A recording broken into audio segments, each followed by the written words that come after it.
Good morning, good afternoon, good evening, whatever it is for you, wherever you are in this great big world. We are tuning in.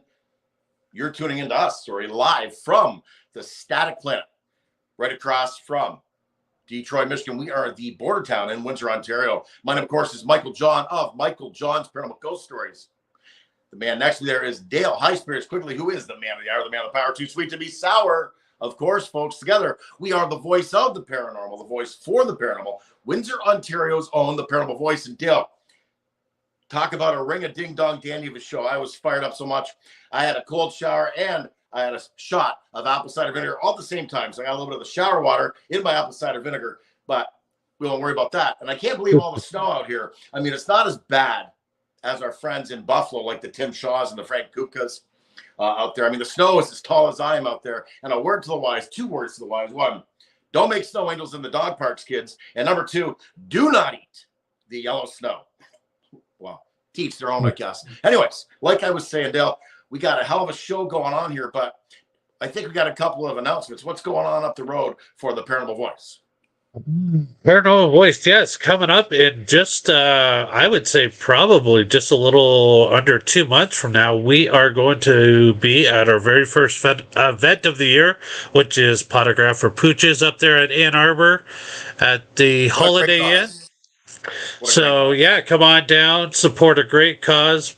Photographs is always a great event. There's going to be some amazing speakers there. So come on down. We're going to be there. We're going to be hanging out all weekend long, so come on down, say hi to the Paranormal Voice and all the para peeps that are going to be down there. So, yeah, that's the first one, and like I said, it's coming up fast. I'm so happy 2024 is here. Like I said, it's always amazing. And also, too, we just want to bring your attention to something that's very near and dear. Haunts for the Homeless. It is a great organization. They are out there. They are keeping the homeless people off the streets, especially during the cold weather like we are experiencing here. So, guys, you can help these guys out. Donations, money, you can drop it off. So visit them at Haunts for the Homeless. You can catch them on Facebook or on their website. But yeah, go down, check these guys out. They're doing a lot of good things, helping a lot of people stay off the streets, especially during this cold weather. You know, it's not a place to be if you're homeless. So guys, once again, Haunts for the Homeless, check these guys out. Great organization. Jeff and Christina down there doing great work, trying to help out as many people as they can. And with your little help, with your big help, it goes a long way. So help these guys out. So yeah. So, Michael John, what a great show we have. And I got the opportunity to meet these people this past November, and I'm so looking forward. And they were, wow, so amazing to talk to, and the knowledge that they've gotten and the experiences that they have in the paranormal as well. So I'm so glad that they took the time out of their busy schedule to come and join us here at the Paranormal Voice. We are going live this Saturday, folks. Also, this Saturday is our debut of the KGRA Digital Network. So go over the KGRADB.com. You can find us in the show listings. You'll be able to catch all of our episodes across all the major platforms. Apple, Spotify, iHeart, wherever you listen to your podcast, you are now going to be able to find the Paranormal Voice. And also, too, Bill at KGRA got a hold of me this week, and he says, guess what, guys? I got a deal for you. I said, what's that? He goes, for all your fans, we want to give your fans a special code that they can join the KGRA network. and support all the great shows that are a part of the KG. So if you go to kgradb.com and sign up for a membership, and you use the promo code ParaVoice, you get 30% off your monthly or your yearly subscription. So 30% off, folks. So there you have it. So you get to support some amazing shows. The lovely Andrea Perron is out there. We got John Tunney is out there. We have Deb and RJ DeRoos, part of the UFO Contactors. So yeah, they are all out there. So go over to kgradb.com and sign up today, get yourself a membership, and use our promo code, and you get 30% off that annual subscription or monthly fee, whatever you choose, however you want to do it. So, with that being said, Michael John, let's do this. Let's rock and roll, or they say, let's get ready to rumble. No, as I'm standing here in my ripped up dwelling, my residence, they got the construction crew or destruction crew coming in here. I've got my patio door. There's no curtains, so everybody on God's green earth can see me in all my splendor and glory doing my show right now in the dark. There's some guy standing here talking to his laptop, dancing around like a lunatic. Anyways, here we go. Let's go. More importantly, it's showtime. So our guest, she is the Paranormal Program Manager at the Ohio State Reformatory, and we're going to talk so much about that deal when we get into it. Along with that, she's a holistic healer, a Reiki Master, Shaman trained, retired executive assistant, and event planner to his, oh my God, ghost hunt manager at the Historic Grafton School in Grafton, Ohio. I can't wait to talk about that. He's author of 2 books, Insights of the Unknown, A Ghost Hunter's Journey, as well as Roads into the Unknown, A Ghost Hunter's Journey Continues. He's a United States Air Force veteran. Thank you so much for your service. Thank you for your service, brother, I should say, and a police officer for 29 years. So together, there's 50 years of paranormal investigations under their ghost gear belts, if you will, right? Together, they are the co-founders of the Tri-C Ghost Hunters, which is one of the largest paranormal teams in the state of Ohio.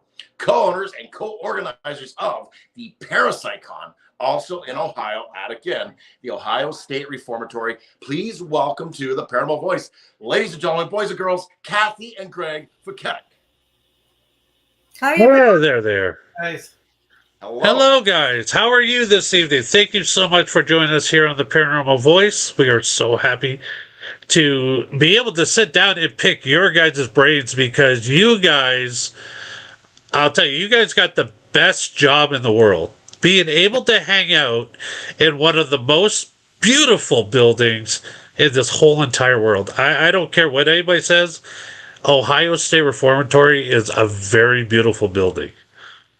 We agree with you on that. The first time we went there, which was in 2004, we fell in love with the place and we haven't left. So since 2004, you've worked there, or what's the history on that? Let's get right to brass tacks on that. You guys and the Ohio State Reformatory, how did it become one? Well, when, like I said, Kathy said we first investigated it in 2004, fell in love with the place. And I said that when I retire, I want to start working here. So I retired in 2011.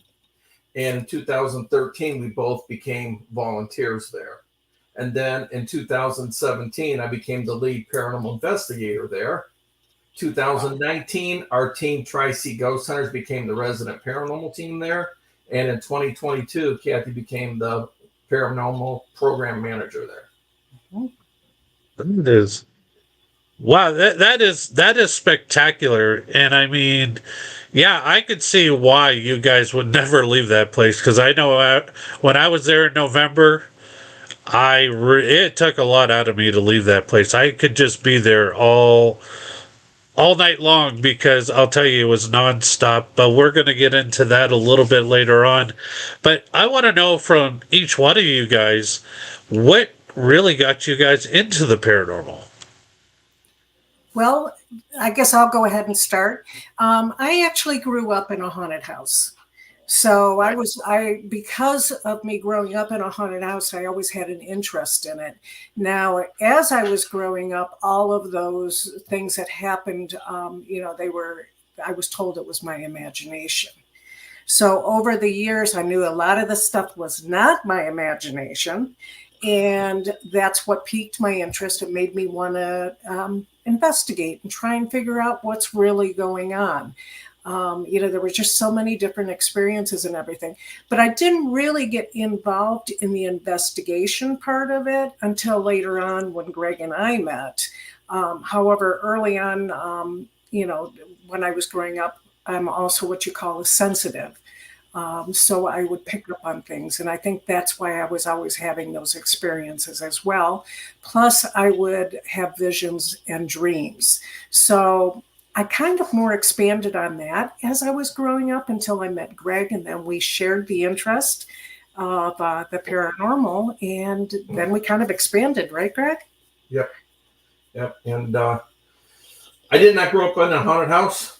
I grew up in a normal house. But I was interested in everything. I used to read books on UFOs, Loch Ness Monster, Bigfoot, all that kind of stuff. And I really got hooked on it. And I was always hooked on it. I read everything I could. And when I was a police officer, one of my police officer buddies claimed that he lived in a haunted house. He had stuff going on there. And I'm like, ooh, let's investigate it. So that was my first investigation, was in 1991, investigating his house. So, and I spoke there. Wow. So now, Kathy, I mean, with your dreaming and that sort of stuff,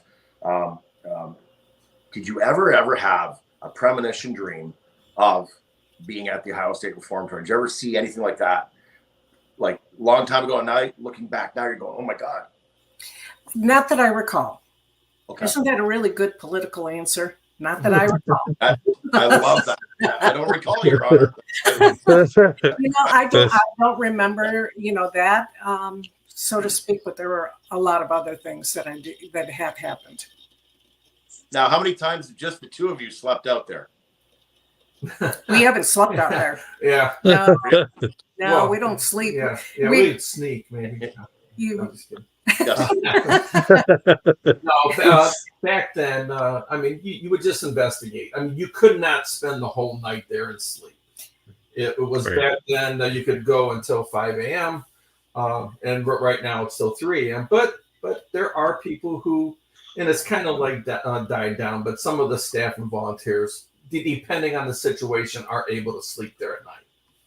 Okay. Yeah, and you talk about overnights. OSR has overnight. It's not actually an overnight. It's an investigation. It's not well, you've been there, You're not going there to sleep. You're going there to interact with spirits that are there. And I just elect not to sleep at OSR. I mean, I could if I wanted to, but I just don't want to. I've had my, enough experiences without going there to sleep. So what, before OSR, what would have been the most fascinating experience you've had as far as paranormal? You want me to go?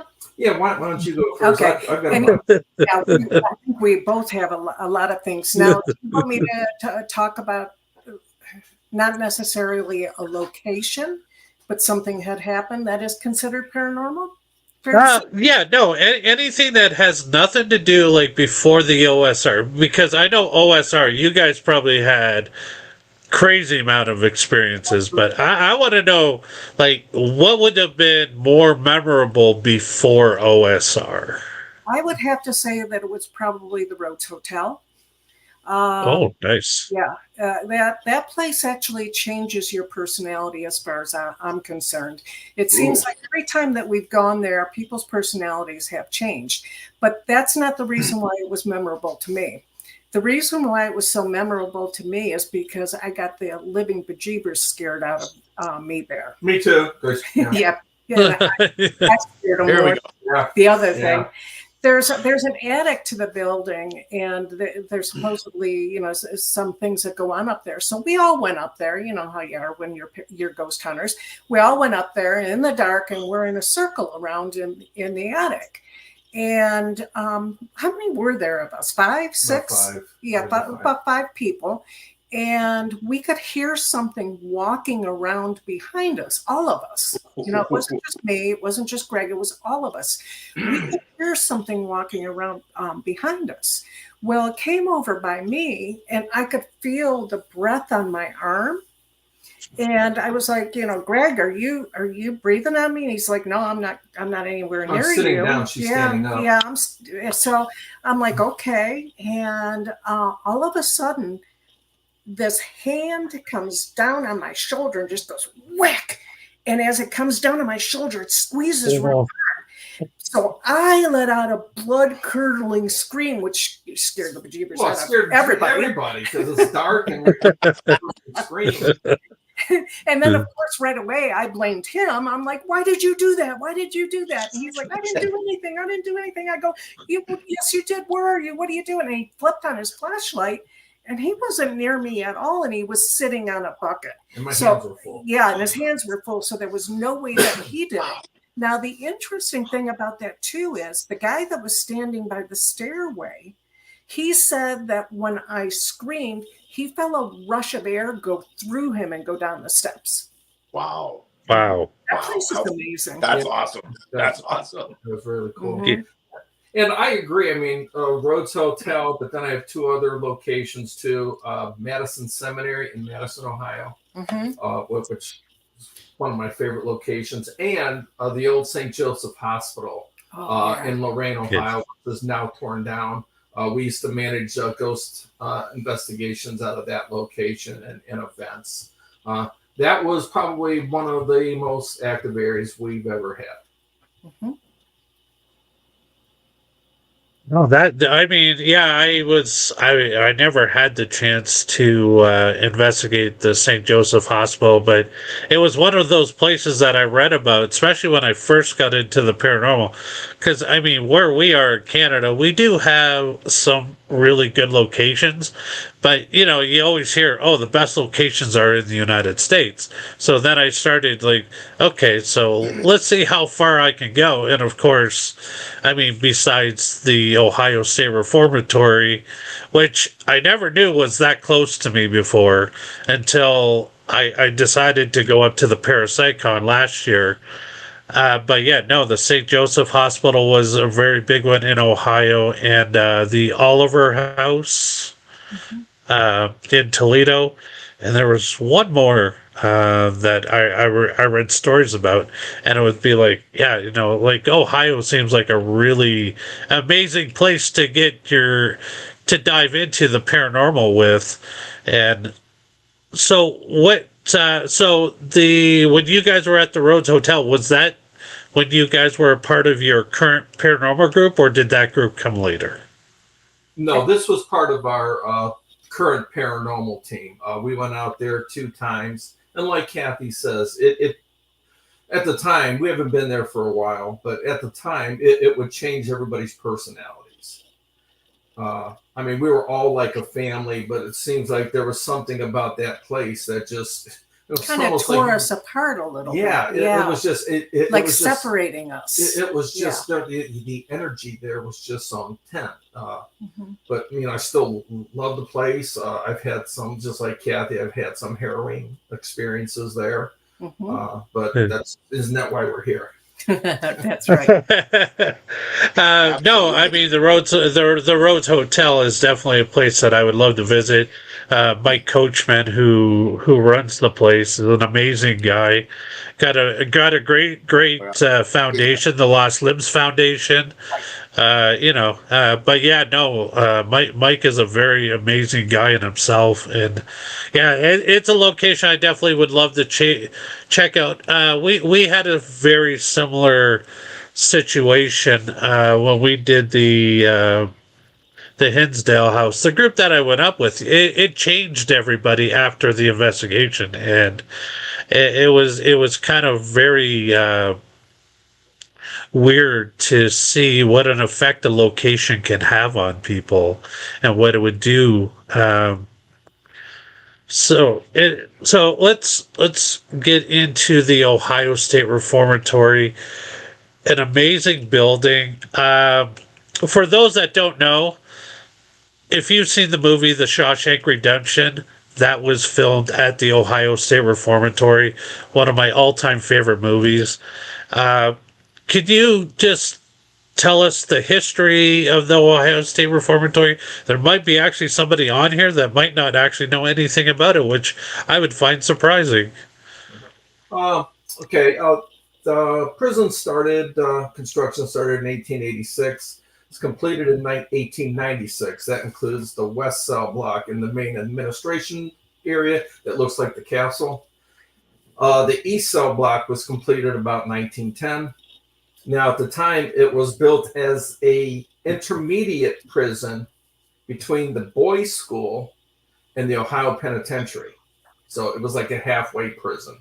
And it accepted male violators from ages about 15, 16 up to 30, nonviolent offenders. And but as the years progressed, it slowly turned into a maximum security prison. And by, say, late 60s, early 70s, it was full-blown maximum security. It wasn't built as a maximum security prison. And to make a long story short, inmates filed a lawsuit with the state of Ohio. They won, built them a nice prison behind us, and the reformatory closed end of December 1990. That's it in a nutshell. Wow. Let me ask you this. I mean, with all those areas, I mean, everything you've described so many different locations just on one site of land relating to the Ohio State Reformatory. What's the most active spot right there? Love it. All of it, yeah. I mean, you know, I'm there all the time. I'm there at all the private ghost hunts, as Dale knows. And I have a lot of experiences, and I listen to a lot of the guests, see what they have experiences. Now, when I talk about experiences, I'm not talking about, oh, my REM pod went off over here, or the spirit box said something over here. No, for me, that doesn't cut it for me. I like the personal experiences. I like seeing, sight, you know, smelling, touch, hearing. I like the personal experiences. So I take everybody's stories, and we've got several areas that are active. The whole third floor and admin. Mm-hmm. Right now, the west cell block, the solitary confinement, west attic, and lately the break room, the mini bullpen. And one other location that's starting to move to the second floor. It's moving back to the second floor again. But the break room has become really active. Yeah. The break room where you guys were at, you know, where the restaurant. Okay. Yeah. That is almost every night that we were in there, we would have something going on that we couldn't explain. And when I say something going on, I'm talking about, you know, voices, people talking when there's nobody in there. A couple times we've heard blood-curdling screams coming from there. And our break room, well, you know where our break room was at. We were in the kitchen. And so we can't hear anything outside of the mini bullpen, your break room, and the other areas. We can only hear what's in there. And there's been times we've heard screaming in there when there's been nobody in there. People have seen shadow figures walking into the bathroom. But the craziest experience I ever had was a refrigerator door in my break room, the kitchen, just started opening and slamming on its own. Amazing. So it's getting crazy. Wow. Now, why do you think the activity has changed from one spot to the other? Why would it do that? Is there a reason why that happens? We don't know why it happens, but it happens all the time. I mean, ever since we've been investigating there, it seems like it moves around. It seems like, you know, you always have those main areas that are always active, but it seems like it moves from, you know, one place to another quite a bit. It's always been that way. And just like anything, everything's in theory. You know, everybody's got theories why this is happening or why are they moving. But I'm interested to find out now, because right now, that break room where you guys are at, it's closed off. We don't use that anymore because they are doing work on the elevator. Oh, okay. Actually, the elevator is going to be. They're taking it all the way up to the chapel. So, oh, nice. After that's done, I'm interested to see if the activity amps up there because of all the activity and the construction that's going on. Yes. Yeah, I was going to say, maybe it's because of the constructions. They don't want any more work done to the place. Yeah, construction just started, in December? So, but prior to that, this whole past summer, it was really active in there for no reason because there was no construction. Wow, I know that's where I got cut on my face when I was in the bathroom after we did our little reenactment with Tim, Frank, Heather, myself, my son. Yeah, we went down to the solitary confinement there, and then when we got back, and I was just like, okay, I just went in the bathroom, and as I was looking in the mirror, I noticed that I had a cut on my face, and I was like, where'd this come from? And I'm like, is that? And of course, I had to run out and show Tim. I'm like, Tim, what is that? What is that? Tim's like, that's nothing. I've had bigger ones. I was like, wow, thanks. Burst my bubble, Tim. But yeah, no, I mean, that was the first time I've ever been scratched at a location, and it happened right there in the bathroom in that area. So yeah, I could see how. So what was that area originally when the prison was functioning? Was that like the guards' break room? That area was the original dining hall. Oh, okay. So, and then everything, the '94 history of the prison. Depending on who was the superintendent at the time, different areas were changed to different things. So it's hard to keep track of all that stuff too. Well, yeah, considering it was really built for one thing and ended up growing into something else, so they probably always had to change up. Okay, well, let's use this area for some, because that was even like the attic that we were in the very beginning. I mean, somebody said that they actually housed some criminals up there when one of the other prisons close by had a fire or something. And I'm thinking, there's no bars up here, and they put a bunch of criminals in here. I'm like, that must have been mayhem. And that's why that area is so active. Can you imagine what it was like up there without those bars, without those cells and everything? A lot of crazy stuff, a lot of emotion, took place up in that area. And I can guarantee you, if I were working that, if I were a guard, I would be shutting the door and walking away. A lot of violence occurred up there. Mm-hmm. I think Frank said the same thing, that he wouldn't be the one who wanted to be the one to work that area, because it was not. And I mean, the atmosphere in the attic alone, I mean, it was the moment you walk through that doorway, the energy hits you, and the things we were seeing there was just no explanation for what we were able to see with our own eyes. It had nothing to do with equipment. We saw the lights bouncing around the room with our own eyes, and it was shadow figures like all over the place. I was like, I don't know how Frank was able to stay in there by himself for 20 minutes, but I wouldn't do it.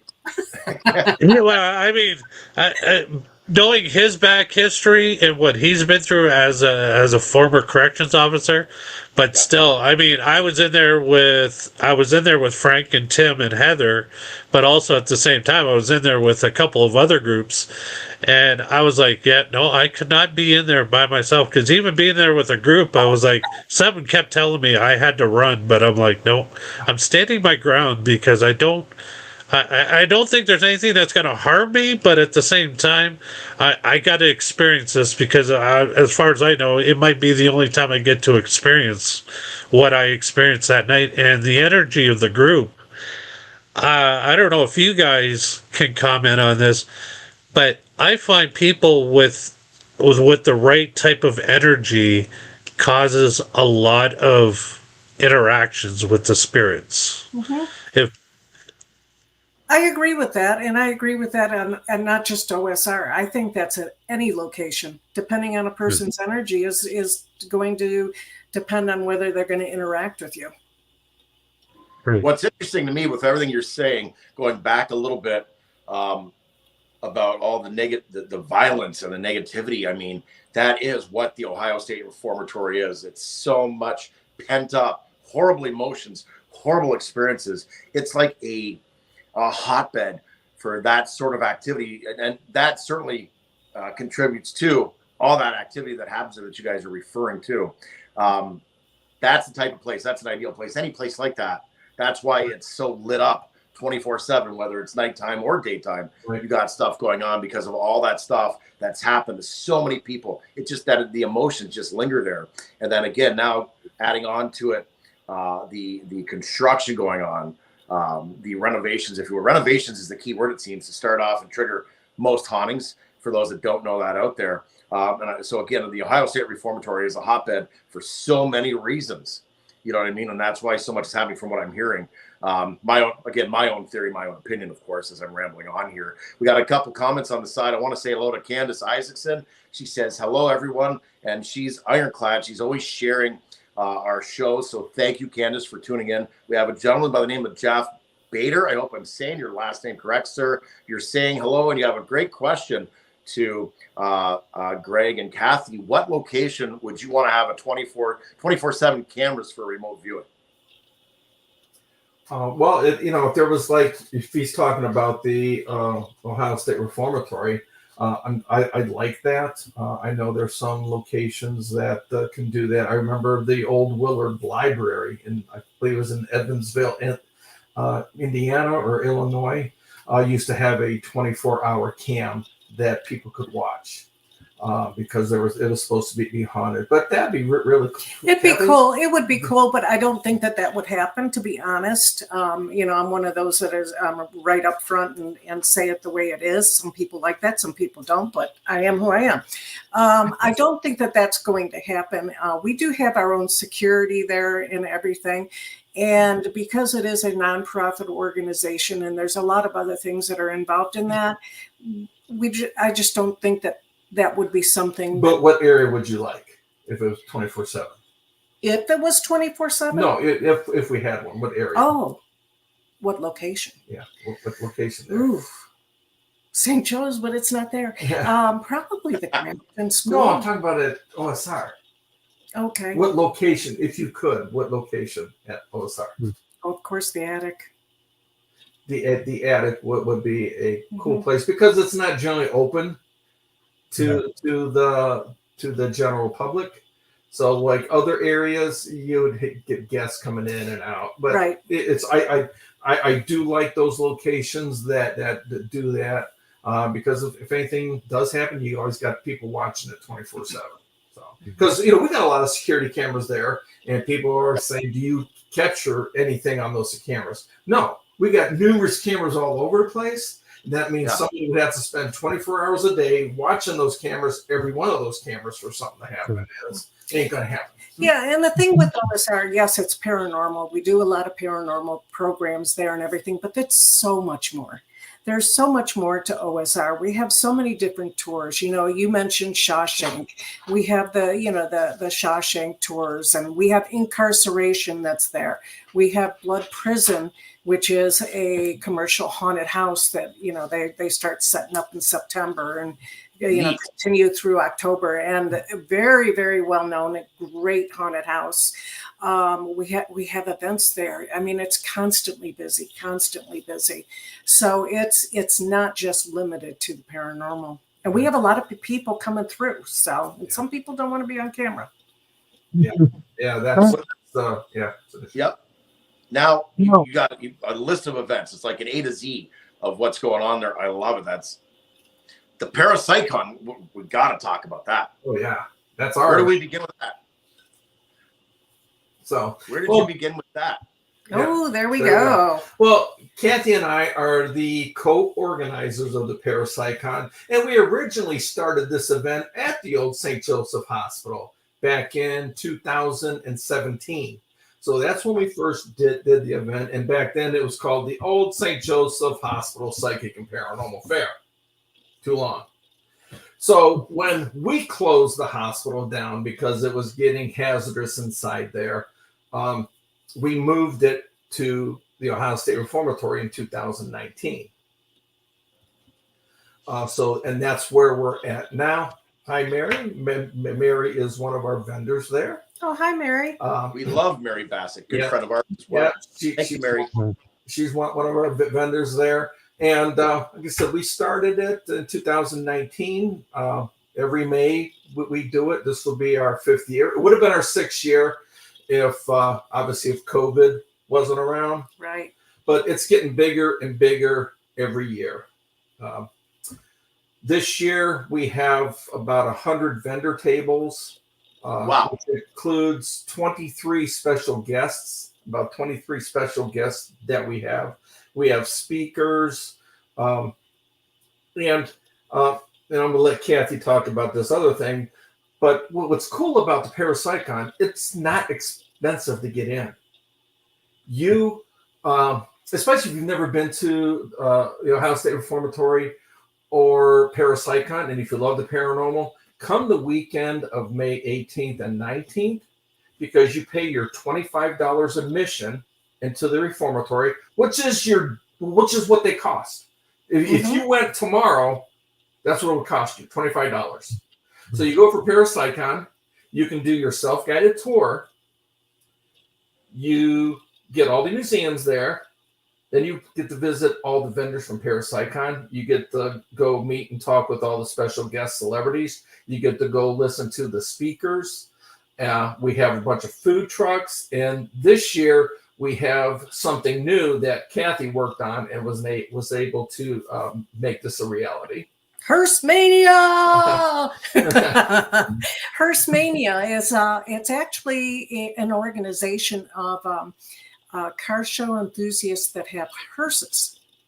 So we're going to have about 70 hearses that are going to be camped outside the Air Force One door on the circle area. You know, be on the west side. When you pull in, it's off to the left instead of the right where you park. And that's part of your admission into the Ohio State Reformatory too. So you get to tour, you get to go through and see all the different hearses and everything there. And Sunday morning, they're going to be doing a hearse parade from their hotel to the reformatory. Wow.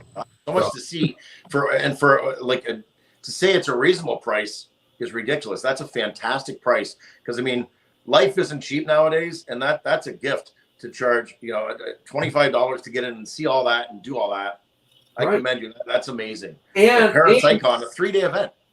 Well, yeah, it is. It's it starts out Friday night, which we have a VIP meet and greet, which obviously your $25 is not going to cover that.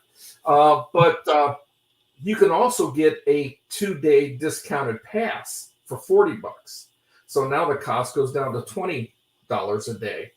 And plus,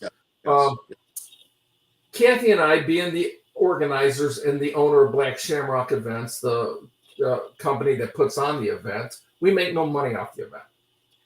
All the money that we do make, we donate back to the reformatory. And plus, we also do a food and pet supply drive for the Humane Society of Richland County and Richland County Dog Warden. And then we also do a food drive for the Hope Food Pantry. So, if we ask that everybody that comes in, please drop off, anything will help. And then we deliver that to those societies. But it's all about giving back to the community. And I want to add too, our team, Tri-C Ghost Hunters, they are the ones, all of our team members are the ones that execute this whole program. Greg and I, we do a lot of the legwork to begin with, and then we have a committee that we got so big we had to organize a committee within our team to take different sections of the event and everything. But everybody that works on the ParaPsyCon are our team members, and they don't get paid either. This is all volunteer work, and they work their butts off, and they do a fantastic job. We are so very fortunate to have a team like we do that are willing to put in the efforts that for a great cause like this. And in addition to that, I have to also call out OSR and their staff members, because they're running the front of the building. They're the ones running all of the ticketing and everything. And they're the ones that are working just as hard as our team too. So it's a combined effort. It's a combined effort. It's ParaPsyCon, it's Tri-C, it's OSR, it's their staff, and now Hersmania. Tri-C Ghost Hunters. You guys have been around 11 years as of January 2013. It's 11 years. Congratulations. Thank you. By the way, I mean, you got how many team members do you have? Speaking of your team, Right now we have about 45, and but we call ourselves Tri-C Ghost Hunters because we have teams in Cleveland, Ohio, yeah, Columbus, Ohio, and Cincinnati, Ohio. Wow. So, you know, we have those 3 teams, and depending on where we get requests from, you know, that's the team that will handle it, because we do a lot of private residents. Yeah, and sorry, go ahead. That's okay. I'd like to add too, you know how we said that we don't take any money for the ParaPsyCon. We don't take any money for the work that we do for private homes or anything like that. Our mission has always been, we want to make a person feel comfortable in their home or their business again. And that's it. That's the sole purpose why we go there. We're not there for money. We're not there to prove that it's haunted, or prove the existence, or scare the bejeebers out of the homeowners or anything like that. Okay. We just want them to feel comfortable in their home again. And you guys have a process. I was on your website. You have an investigation process. How does that work from square one, if you could, please? Well, first off, to be a member of Tri-C, we're looking for serious members, and anybody that wants to join Tri-C, amongst other things, they have to submit to a criminal background check. Oh. Because we do not want our team members going into somebody's home, and they may have, you know, a bunch of theft charges on their history. Yeah, no, that you don't want that. And it also makes the homeowner more comfortable. It makes so that's one of the things that we do, is make sure that our clients are comfortable. So we want serious people, and you know, one of the first things we do, and I'm sure a lot of the teams do this too. We're not unusual. I mean, you do the interviews. You know, we do them by phone, and then if we can, we'll go to a house, do a pre-investigation. You know, interview them again, and based on the pre-investigation, we'll decide if it warrants a full-blown investigation, because a lot of times we can figure out what's going on, and most of the time houses aren't haunted. So there's logical explanations for what people are experiencing. And our experience with all of this too, a lot of times when they're coming to us, they want to know if they're crazy, basically. You know, they're because they're like, all this crazy stuff is happening. Am I losing my mind? And we, of course, respond with, oh, no, this happens quite a bit. You know, don't worry about it. So I always ask, what end result do you want? You know, what are you looking for? What if the place is haunted? And they say, well, I don't care if it's haunted. You know, I just want to know if I'm crazy. So we, you know, we'll go in there with a very open mind and look at things logically first. And one of the things that I've learned is, if it is a logical reason, they're relieved, you know, because it's like, okay, there is something happening now, I know why.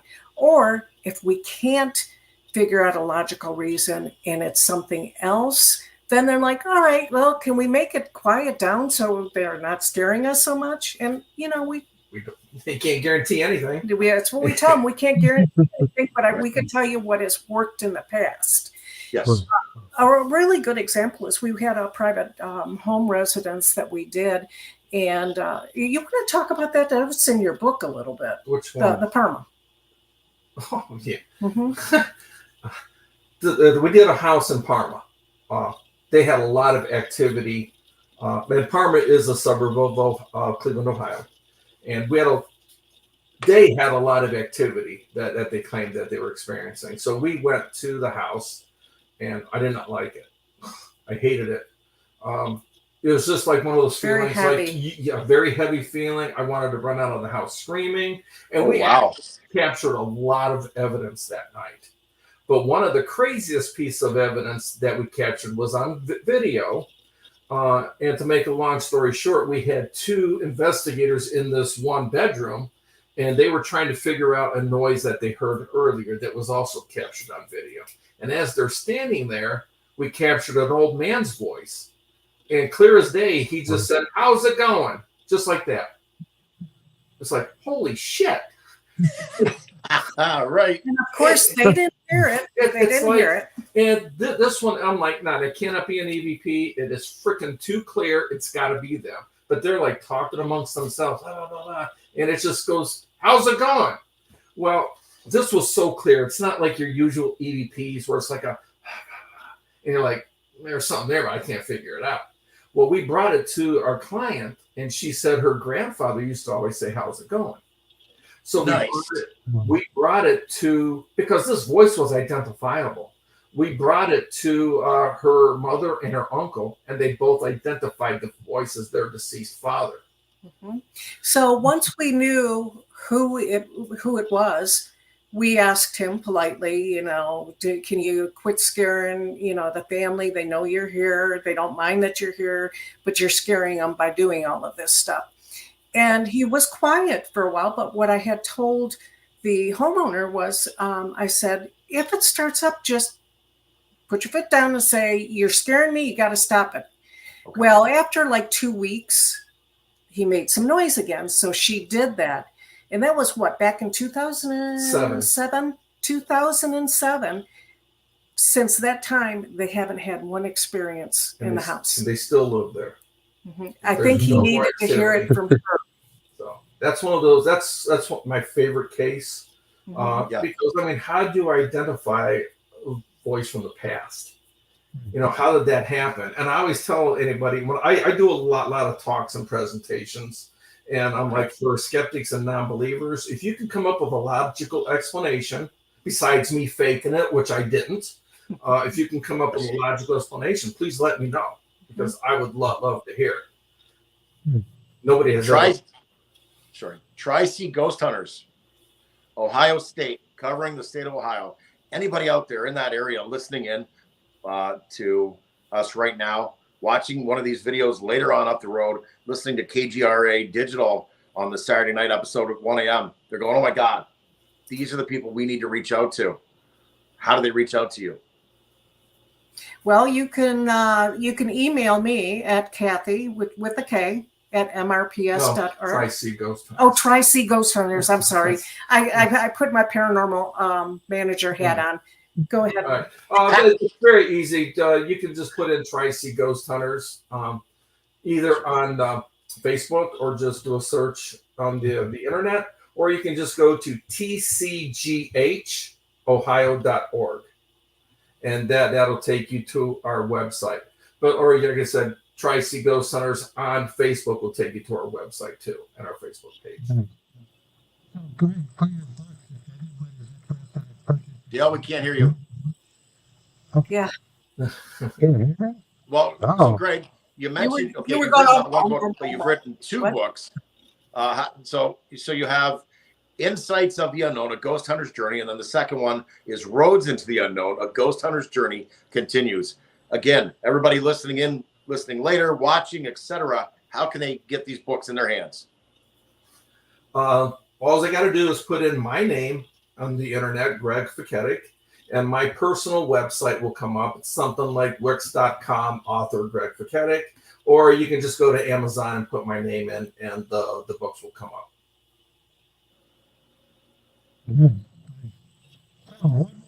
Dale, your microphone's still gonzo, brother, for some reason. What? No. We're gonna have to get subtitles for the show here, I think. So you guys together, there's 50 years of paranormal experience. So Kathy, you have 20, and Greg, you have 30. Was that the moment of truth, if you will, when you guys met each other? You're on day one date. You're like, "Oh my God, I like hunting ghosts too," and that was it, or what? Nope. No, it's because it's like you leave that out for a while. Yeah. Because it's like I know they have one paranormaldate.com, but no, we didn't. Yeah. We didn't hate on that. We actually met at Love at AOL. Yeah, so it was love. So it was online, and Okay. I have to write that down. Greg's dashing, handsome face. How could I not fall in love? Yeah. So and then eventually we got around. We both decided or found out that we both loved Halloween. So we made our own haunted house in our garage. So we'd have it decked out. People would have to wander through there. Of course, we'd scare the crap out of them. So that one went hand in hand with the ghost hunting and everything. And we met in 2000, but we didn't do our first investigation together until 2002. So. Wow. Yeah, is my microphone a little bit better now? We can hear you. Yeah, you can hear me? Wow, this is very weird. I don't know what happened all of a sudden. My computer is like getting. But anyways, so for those that are watching the show, ParaPsyCon once again, folks, is coming up very soon. This coming May 17th to the 19th, 2024. We'll put the website up there. Just give me 1 second. There we go. We've got the website. ParaPsyCon.com. Get all your tickets and all your information. Everybody that's going to be there. It is absolutely an amazing event. I attended my first ParaPsyCon last year. Fell in love with and very well organized. I loved how the event went off. It was, like I said, the whole staff, everybody there was spectacular, and it was just like for walking around the building. Like I said, it is a good way to get the best of both worlds. You get to listen to some amazing speakers, as well as you get to be a part of an amazing event. So everybody, if you can, get over to the ParaPsyCon.com and get your tickets today, because it's not something you want to miss out on. And can I add something to that too? I forgot to mention. Please do. We've got some great prizes you can win too, as part of ParaPsyCon. Oh, nice. So we have the Drive Enough Time. Yes. Yeah. All right. We do this thing. We call it the vendor sweepstakes raffle. So, you know how people, when they go to these events and they spend a lot of money at the vendor tables? Well, we've come up with an idea that for every $10 you spend at a vendor table, you get a raffle ticket. Okay. So Nice. if you spent like $100 at a vendor table, you're going to get 10 raffle tickets. Okay. And those will be entered into our raffle, where right now we have 5 prizes that we're giving away. So right now the 5th prize is an overnight stay at a place called the Snow Hill Country Club, which is down in New Vienna, Ohio, which is haunted. 4th place would be a private investigation at one of our locations called the Old Delaware County Jail in Delaware, Ohio. That's the location we run. The 3rd prize is a private investigation at a place called the Wando House Museum, which is in Brewster, Ohio, outside of Canton. That's another place that we're involved with. 2nd prize is a private investigation at the Historic Grafton School in Grafton, Ohio. That's another location we run. And the grand prize, 1st prize, is an overnight stay, a private overnight stay at the haunted Franklin Castle in Cleveland, Ohio. Oh, wow. So, Nice. and we're always adding more prizes. So before we, I know there's been a latest edition added to OSR. So people that want to stay very close to the OSR, you guys now have a Airbnb right across the street. Come on. Correct. That now I am interested. Is this place haunted as well? Don't know. we're gonna find I out. might have to stay there.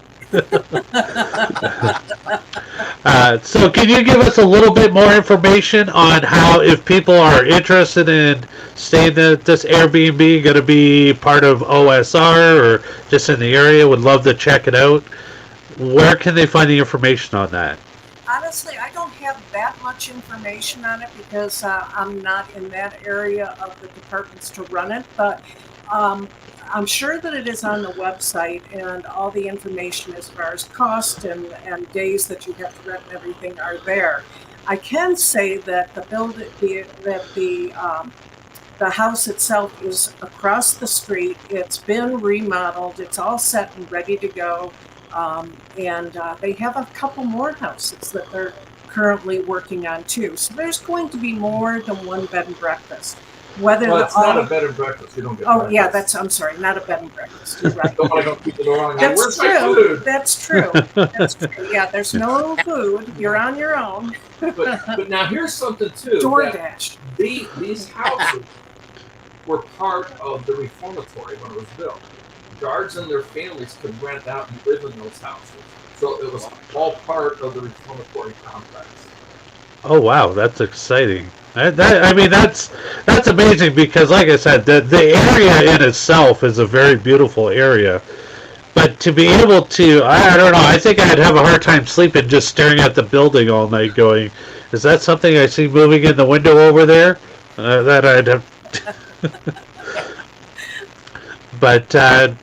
But yeah, no, it's been a quick hour. I just want to say thank you to Kathy and Greg for taking the time, sharing all of your experiences as part of working at Ohio State Reformatory, as well as all of your other amazing locations. If anybody's interested in booking an investigation at OSR, how would that go about doing that? You need to go to the website, which is mrps.org, and go to the Paranormal tab. On the Paranormal tab, you choose whichever program you want. If it's a private investigation, there's a button below, which is a request form. You click that, you fill out the request form. That request form comes to me, and then I contact you with to let you know if the dates that you're requesting are available or not, and we move on from there. I do want to add real quick, we do have some other programs. I'll just say what they are. They are on the website, so if you want more information, you can go there. One is the Paranormal Institute, which is a 4-phase classroom and hands-on investigating of the reformatory.